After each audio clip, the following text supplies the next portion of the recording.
அதிமுக முன்னாள் நிர்வாகி பிரசாத் மூலமாக ஸ்ரீகாந்த், கிருஷ்ணா ஆகியவர்களுக்கு போதைப் பொருள் வழங்கப்பட்டதாக பிரதீப் வாக்குமூலம் அளித்திருந்தார்.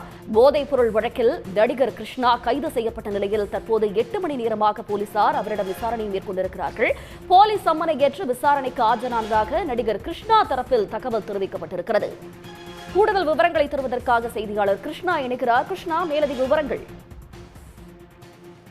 போதைப்பொருள் விவகாரம் தொடர்பாக ஏற்கனவே நடிகர் ஸ்ரீகாந்த் கைது செய்யப்பட்டு சிறையில் அடைக்கப்பட்ட நிலையில் இவரை தொடர்ந்து பல நடிகர்கள் போதைப்பொருள் பயன்படுத்தியதாக சந்தேகத்தின் அடிப்படையில் அவர்களுக்கெல்லாம் சம்மன் அனுப்பி விசாரிக்க நுங்கம்பாக்கம் போலீசார் முடிவு செய்தார்கள்.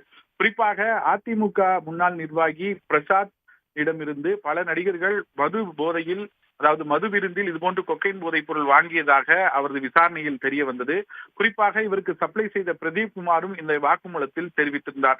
இந்த வாக்குமூலங்களை அடிப்படையாக வைத்து சம்பந்தப்பட்ட நடிகர்களுக்கு சம்மன் அனுப்பி விசாரிக்க முடிவு செய்ததன் அடிப்படையில் நடிகர் கிருஷ்ணாவிற்கும் இது தொடர்பு இருப்பதாக அவர்களின் விசாரணையில் தெரிய வந்தது. இதனை அடுத்து நடிகர் கிருஷ்ணாவிற்கு சம்மன் அனுப்பி விசாரணை அளிக்க போலீசார் முடிவு செய்தார்கள்.